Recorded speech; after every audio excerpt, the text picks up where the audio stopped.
নমস্কার বন্ধুরা, সবাই কেমন আছো? আশা করি তোমরা সবাই ভালো আছো। আজ দুপুর থেকেই শুরু করেছি আমার দিনের ছোট কিছু মুহূর্ত তোমাদের সঙ্গে শেয়ার করতে। এখন দুপুরে রান্নাবান্নার সময়। আজ আমি খুব সহজ আর ঘরোয়া একটি মেনু বানাচ্ছি। সয়াবিন আর আলুর তরকারির সঙ্গে রয়েছে ডিমের সেদ্ধ। বেশি কিছু নয়, কিন্তু এই সাধারণ খাবারের মধ্যেই লুকিয়ে থাকে আলাদা একটা তৃপ্তি।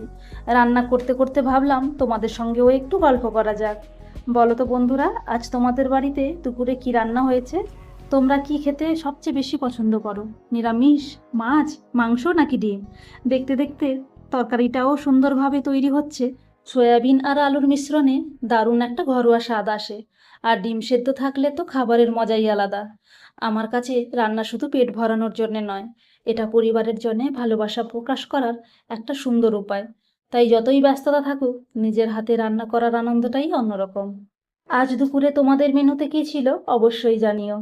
এবার গরম গরম ভাতের সঙ্গে এই সহজ সরল দুপুরের খাবার উপভোগ করি। দুপুরে রান্না বান্না আর খাওয়া দাওয়া শেষ করে একটু বিশ্রাম নিচ্ছিলাম। দেখতে দেখতে বিকেল হয়ে গেল, তাই ভাবলাম ছাদে গিয়ে শুকোতে দেওয়া কাপড়গুলো তুলে আনি। ছাদে এসে বেশ ভালো লাগছে। সারাদিনের ব্যস্ততার পরে এই বিকেলের শান্ত পরিবেশটা সত্যি মনটাকে ভালো করে দেয়। হালকা বাতাস বইছে, আকাশটাও বেশ সুন্দর লাগছে। তাই কাপড় তোলার পাশাপাশি কিছুক্ষণ এখানে সময় কাটালাম।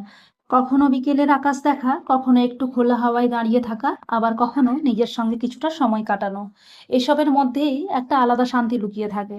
আচ্ছা বন্ধুরা, তোমরাও কি বিকেলের ছাদে বা বারান্দায় কিছুটা সময় কাটাতে ভালোবাসো? দিনের কোন সময়টা তোমাদের সবচেয়ে বেশি ভালো লাগে? কমেন্ট করে অবশ্যই জানাবে।